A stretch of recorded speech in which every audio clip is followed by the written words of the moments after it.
ఈ ఒక్క స్పీచ్ వచ్చే 20 ఏళ్లలో మీ ఉద్యోగం, మీ భవిష్యత్తును కూడా మార్చేస్తుంది.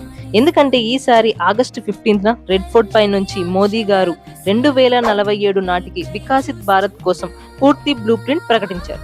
ఆగస్టు 15న ఢిల్లీలో రెడ్ ఫోర్ట్ లో జరిగిన 80వ స్వతంత్ర దినోత్సవ వేడుకలలో ప్రధాని మోదీ గారు దేశాన్ని ఉద్దేశించి మాట్లాడారు. ఈ ప్రకటనల వెనుక కారణం ఒకటి, 2047 నాటికి వికసిత్ భారత్ నిర్మించడం. అందులో 5 ప్రకటించారు.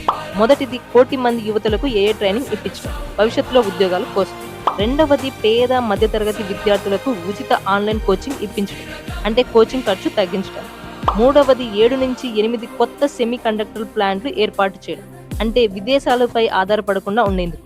నాలుగవది, డ్రోను, హైపర్సోనిక్ టెక్నాలజీ, న్యూక్లియర్ ఎనర్జీపై ఫోకస్ పెంచడం, భారత్ టెక్నాలజీలో ముందుకు తీసుకెళ్లడానికి. ఐదవది, ఇంకా వచ్చే 10 ఏళ్లలో ప్రపంచంలోని ఫార్చ్యూన్ 500 జాబితాలో 50 భారతీయ కంపెనీలు ఉండాలని లక్ష్యం పెట్టారు. అంటే భారత కంపెనీలు ప్రపంచ స్థాయిలో పోటీ పడాలని ప్రభుత్వ విజన్. ఇవి నిజంగా భారత్ను మార్చగలే నిర్ణయాలు, అవునా కాదా? కామెంట్ చేయండి. ఇలాంటి మరెన్నో ఇన్ఫర్మేషన్ వీడియోస్ కోసం ఫాలో అవ్వండి, లైక్ చేయండి, షేర్ చేయండి.